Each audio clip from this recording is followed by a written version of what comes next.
Avant que la politique ne devienne ce lieu détestable et cynique où seul compte le rapport de force, les intrigues, la violence, la prédation, le meurtre et l'assassinat, comme l'a enseigné Nicolas Machiavel dans son fameux traité Le Prince.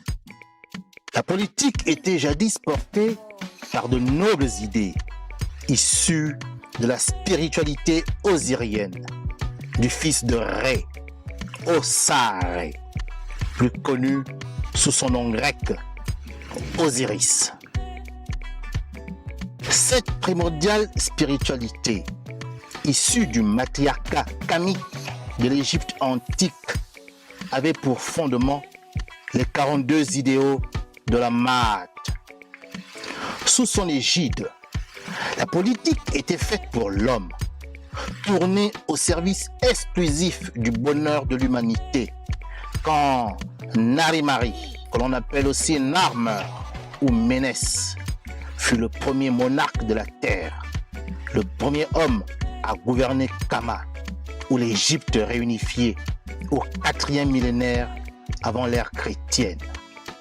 Nous, la jeunesse africaine décomplexée, compétente, consciente et agissante, avons décidé de faire de la politique en nous inspirant de nos brillants ancêtres africains.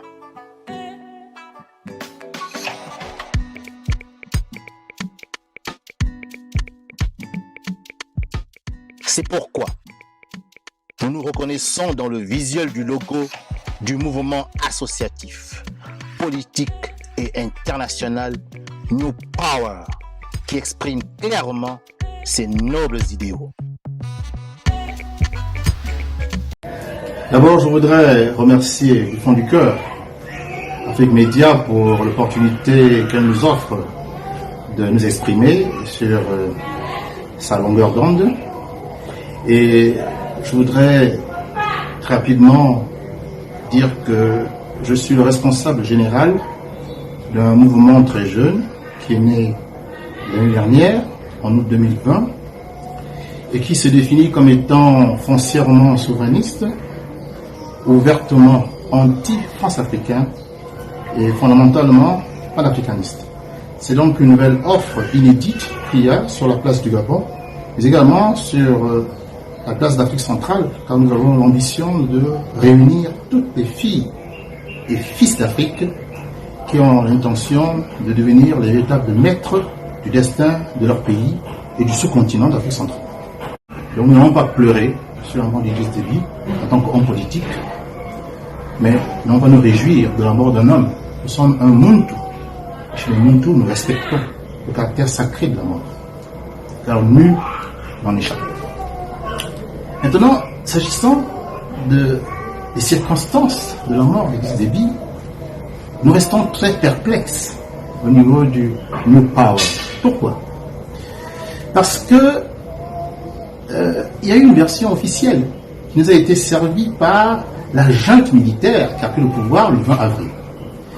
Et cette version a été corroborée tout de suite par la France officielle et les réseaux d'Emmanuel Macron, président de la République française, et de son ministre des Affaires étrangères de l'Europe, Jean-Yves Le Drian.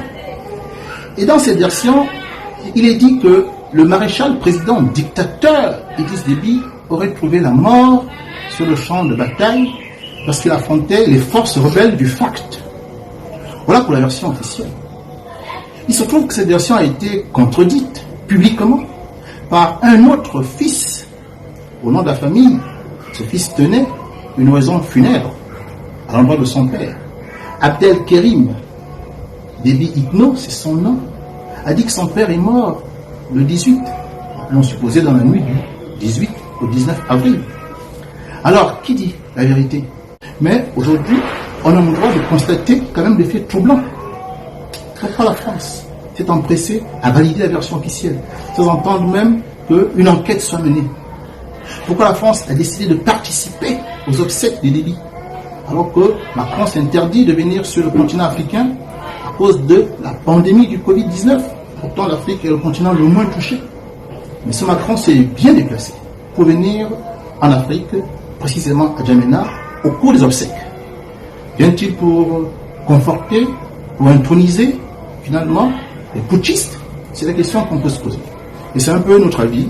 Les faisceaux de présomption laissent penser peut-être que Idriss Déby n'est pas mort, tel que nous l'a livré la version officielle de la junte militaire.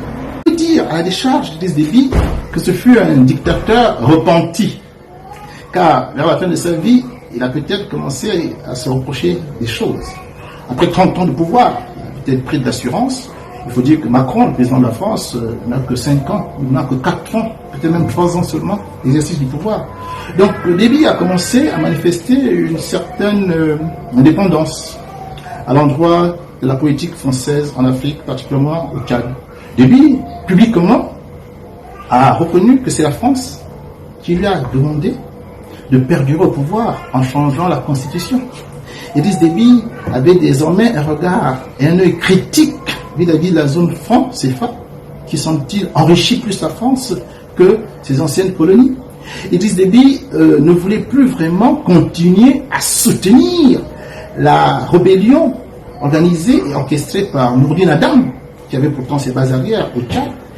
Et il semble également qu'Idriss Déby ne souhaitait plus voir augmenter le contingent des soldats tchadiens, qui sont déjà de 1600 éléments au niveau donc de la MINUSMA.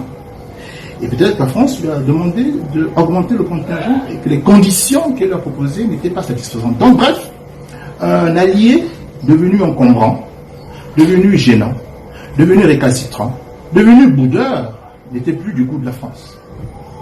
Il a fallu peut-être qu'elle trouve un autre interlocuteur plus malléable, plus corvéable, qui accepterait ses 4 volontés. Donc, vers la fin de sa vie, peut-être, qu'Idriss Déby a voulu redevenir un Africain fier, mais on ne l'a pas donné l'occasion de le faire avec le 6e mandat. On retiendra donc pour 90% un personnage détestable par la politique qu'il a menée, et pour 10% un être humain qui peut-être a voulu faire, vers la fin de sa vie, amende honorable.